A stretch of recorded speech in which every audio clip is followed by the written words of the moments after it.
Balatro Multiplayer has had a bit of a problem recently.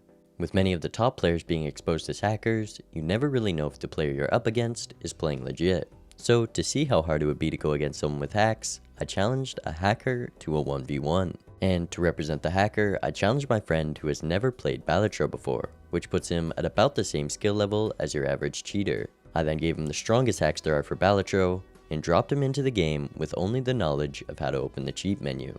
Will I be able to beat him before he learns the game, or will he spawn in the strongest setup and destroy me? This would be our second match, as the first was abruptly ended after the cheater hit the instant win button. So we agreed on two rules. The instant win button is off limits and he can't add hands, both of which would have made it impossible to lose. In the small blind, I had an easy time as you would expect and beat it in one hand, giving me the strongest econ possible. The hacker would not have such an easy time, as just being dropped into the game without any tutorial, there wasn't much to help him, as the buttons to add score did not work as he had hoped. Though he was smart enough to check the run info, giving him a look at all the hands, which would be just enough to beat the blind with one remaining hand. Now entering the first shop with over $400, he picks up Zany Joker and adds an ace of spades to his deck. Not realizing yet that you can reroll, he then moves on with his first couple of jokers. Seeing the big red skip button, he skips the big blind for a garbage tag, giving him a much needed $8 extra, and is dropped into the first boss blind with Zany Joker and infinite discards, meaning he has no problem drawing a full house to win the blind. Switching back to my POV, in the first shop I take Arrowhead, giving me a start to some basic scoring, but not knowing what to expect in the face-off, I was unsure if it was even going to be close to enough. But it did allow me to easily beat the blinds for now and move on to the second shop. Here, I pass on an obelisk which would not be worth the effort and purchase the overstock voucher before the end of Ante 1, allowing me to see as much of the shop as possible. Then, starting off Ante 2, I'm presented with a decision in the Buffoon pack, being offered one of my favorite jokers, Shoot the Moon, along with Space Joker, or Hanging Chad. The two strongest routes to get high scores are Retriggers and Held in Hand abilities. Being on Zodiac deck, which I strategically picked to give me the best chances, I took the Shoot the Moon and Space Joker, before taking the Chariot in the shop, giving me a strong start to a high card build. Switching back to the hacker's POV, they make the exact same decision in the Buffoon pack, taking Shoot the Moon and Space Joker, though these jokers would not get much use. Then, still not realizing you can reroll, moves on to the next blind with some easy scoring. By now, I'd used my secret weapon, the timer, giving the other player a countdown to get to the face-off or they would lose a life.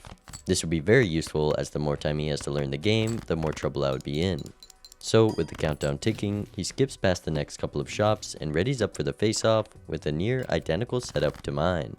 But this would be good news for me, as all I had to do now was play better hands, which would be quite easy for me even against someone with infinite discards. I had managed to take at least one life off the hacker, but I was not sure I could keep this lead, as they had only scratched the surface of what these hacks can do. And now starting Ante 3, they had figured out they can reroll, making them much stronger than before. With these rerolls, they find what could be one of the strongest jokers with infinite money, Campfire, which gains X mult for every card sold, potentially giving infinite scoring. So they purchase it, making it almost seem impossible for me to win at this point. That would be until they instantly sell it for no reason. Now having a level 5 2-pair, they get through the next blind not using a single one of their jokers, and are put in the next shop, where they put the rerolls to use once again, finding some of the strongest jokers, but passing on them and purchasing every planet card, as that is what has been working for them until this point. Now with the pressure of the timer on them, in the last shop they are presented with the choice between Acrobat and Sock and Buskin, two very strong jokers. Then takes Jolly Joker, as they realized it works with pairs, which is what they had been playing. And after picking up a few more 2-pair levels, he readies up for the next face-off. Starting Ante 3, I was still trying my hardest, as I knew the second they figured out how to use the hacks, I would be in trouble. So I picked up Mail and Rebate, which along with the Hermit would give a very strong start to Econ. Then in the big blind, I farmed Space Joker for some high card levels, and was now in the last shop of the ante with a level 5 high card.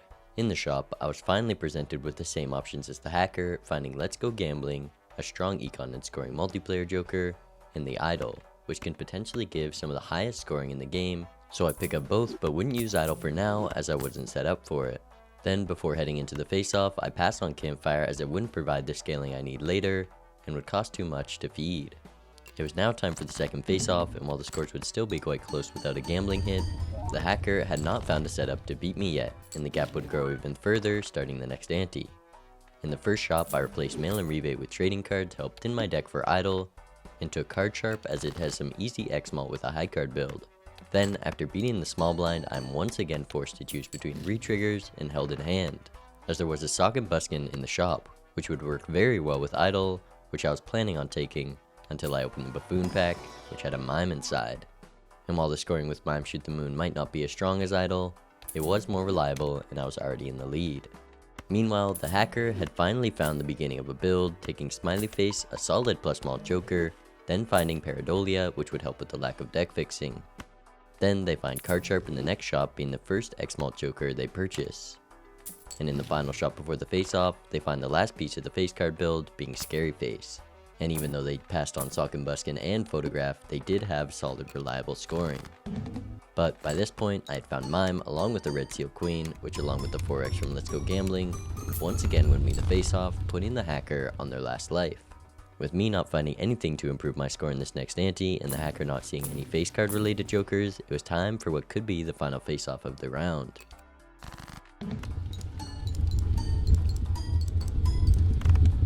And while I didn't have much steel, it would still be enough to beat out the hacker, putting it 1-0.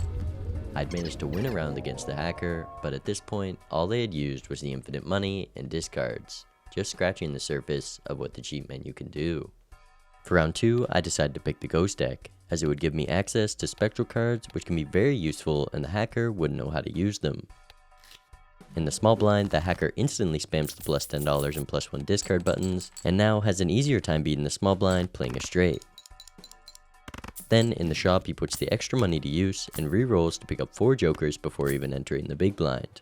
But before readying up, he sees one of the strongest jokers possible, which would instantly win him the game. Then doesn't read the description and moves on. This setup would be more than enough to get through the big blind. But because he had spent so long re-rolling, I had already hit the timer, meaning he would have to rush through the next few shops, which leads him to skipping past Photograph and ultimately losing a life from the timer anyways. But this did mean he could take as much time as he wanted before the first face-off. This means he could do a lot of re-rolling without worrying, but he still decided to play fast and not read descriptions, which would cost him. What'd that do? Where'd the rest of my cards go? What? What did you do? I used a polychrome thing and all my cards disappeared. You didn't read it. While this was happening, I was playing like normal, picking up Crafty Joker in the first shop to beat the big blind, then replacing it with Scary Face, which I used my Hex card on, making sure not to destroy all of my jokers. Then, to get some ult before the face-off, I take Raise Fist, allowing me to get some solid scoring for Ante 2. Before finding a Hanging Chad in the last shop, which would work with Scary Face as well as being useful later on. I was now ready for the face-off with a solid setup, which should be enough to win considering my opponent had destroyed all of their jokers.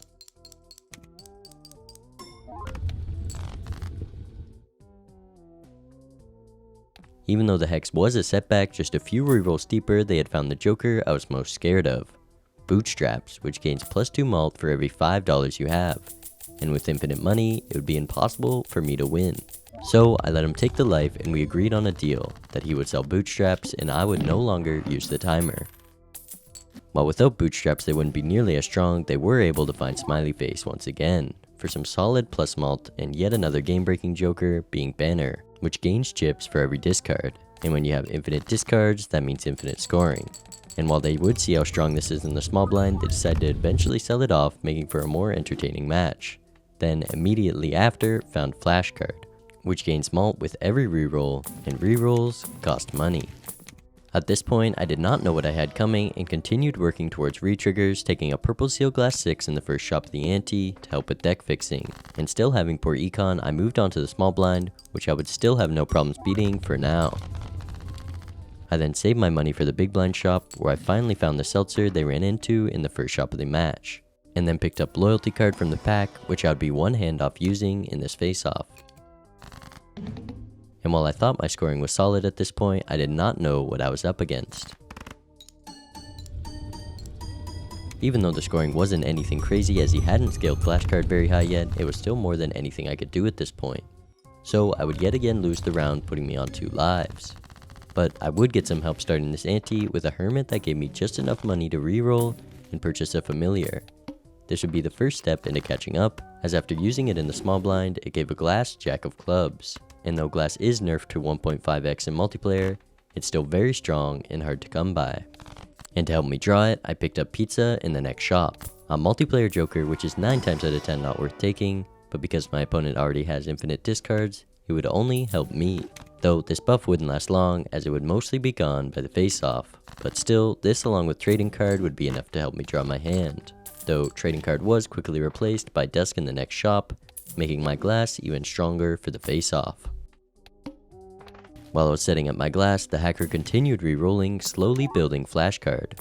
Though it may not be quite the infinite scoring, as it takes a lot of clicks to afford $50 rerolls. What they needed now was X-Malt, but without ever learning the basics, they pass on all the X-Malt jokers and continue re-rolling looking for obvious synergies. But just before the face-off, they find a joker that sounds good with their build, that just so happens to give 3 X-Malt, making it an obvious pickup, tripling their score. I now had to draw the perfect hand just to beat the raw scoring from flashcard. And while I would be able to play a flush house with the glass jack, the D-leveled flush house, along with placing the glass jack in the wrong spot, would lose me a life in the face-off by just a few X. And to make it even worse, my glass broke, which was the only copy I had. But to replace it, the next ante started with a photograph, giving 8 X-Malt with my current setup, which should be enough to beat out the hacker's current score. This would be my last hope as I was on just 1 life and any more mistakes would cost me the round. Now having more consistent scoring, I easily beat the small blind and found an interesting spectral card in the shop. A Wraith which I would rarely take, but considering what I'm up against, I purchased it and rolled down, then using it in the Arcana pack so I can Temperance and Fool to get my econ back. Even though 3x malt isn't much, it wasn't too far off activation, so I'd hold on to it for now. Then in the final shop, I found even more spectral cards that would help. A purple seal getting me closer to driver's license, and a cryptid, which you might not think is very useful since my glass broke, but I still had one more glass card in my deck. The purple seal 6, which while it wasn't a face card, I could still retrigger it with dusk, making each one give 2.25x malt. But I wasn't the only one improving my build at this point, as the hacker had finally found one of the strongest jokers, being Brainstorm, which they filled the extra joker slot from the antimatter voucher with, and while this should at least triple their score, not knowing that joker order matters, the hacker would keep it on the right side of their X-Malt, meaning it would make a small difference to their score. It was now time for the face-off, and I would have to hope this blunder would be enough, and it seemed this had still improved their score more than I had thought, as they were now scoring over 1 million chips, which I was not sure I could beat even with glass.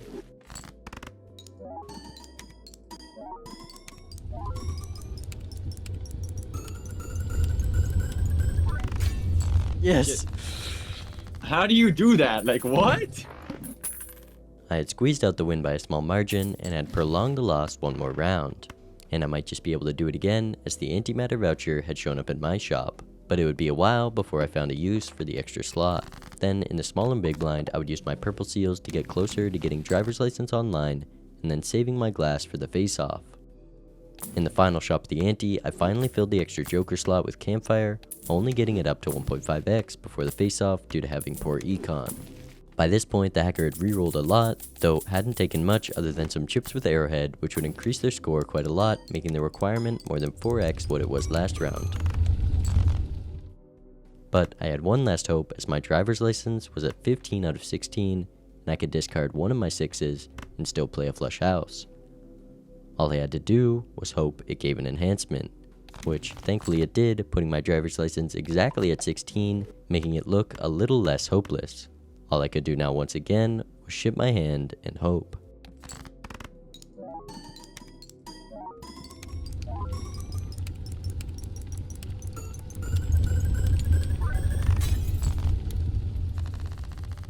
We were now both on 1 life, and I would just need to do that one more time to win the 1v1.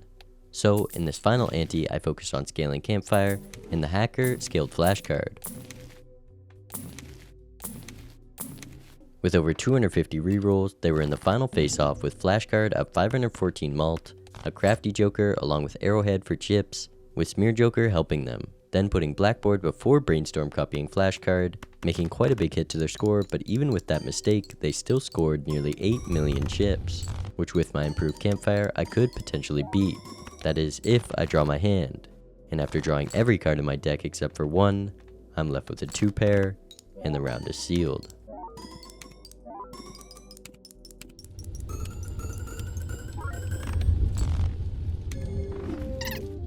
It was now 1-1, and the hacker was only getting better, as I told them a very crucial piece of info, being where to find the collection. And with this knowledge, they can now spawn in any Joker they want. So I would have to somehow find a way to beat a player who has access to every single Joker in the game. And it might just be possible with this seed. I get a strong start to Econ being on yellow deck, as well as picking up to-do list. This puts me at $32 in the second shop, which I spend on an Invis Joker, without anything worth copying yet. That would be until the next shop where Joker Stencil appears, making it obvious what to do from here.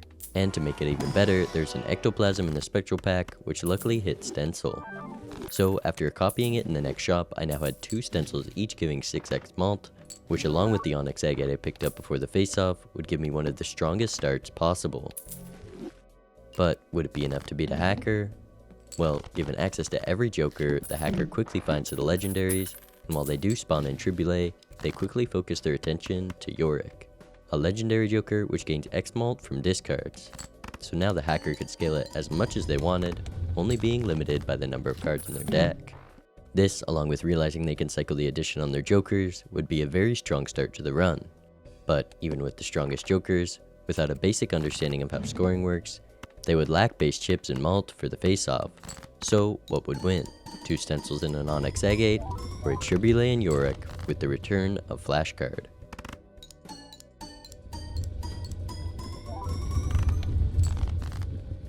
Well, it seems it wasn't even close, and I started off the match up 1 life. Though I would only get worse this ante as I knew the hacker would adapt, so I took a reserve parking for some Econ along with a speculative Sock and Buskin for later. Then, in the big blind shop, I picked up even more retriggers, finding a foil hanging Chad in the Buffoon pack, meaning my Joker slots were now full and my stencils were only giving 2x malt for the face-off. Though it would seem playing towards the future was the right play, as the hacker had spent their time wisely scaling Yorick along with 2 flashcards that they had already scaled by spending thousands of dollars. And while this was a difficult score to beat, it wasn't going to be impossible. So to start working towards it, I picked up Photograph in the next shop and sold Onyx Agate for DNA to start copying my Glassjack once again. Then, in the face-off, I would concede the round while going for Econ and saving my glass. This puts me down to just 2 lives to catch up, and I find exactly what I need in this ante, with a Brainstorm which allows me to copy Sock and Buskin, giving an extra 7x malt, as well as I can now copy DNA, creating enough glass to play a flush 5. This setup would be more than enough to beat the hacker's current Jokers. All I needed to do now was draw my hand, and while fishing for the last piece of glass, I accidentally played my final hand, forgetting that I used one for DNA, meaning I yet again lost the face-off, putting me on my last life. But I was still in a strong position, so I spent the ante copying my glass, and could now draw my hand for the face-off. Even though the score to beat had gone up quite a lot, I would easily take the round, playing a flush 5 of glass.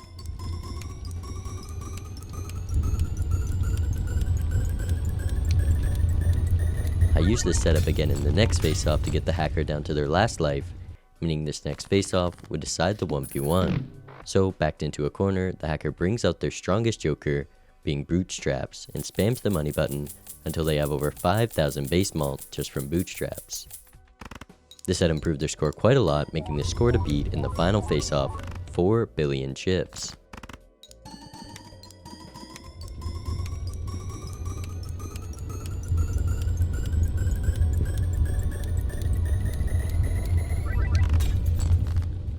After all of that, I was just 2x away from winning, meaning if I had sold my DNA to make room for Stencil, I could have beaten the hacker. So if anything, this does prove Balatro is very much a skill-based game, and even against unlimited resources, the better player can prevail. Bye.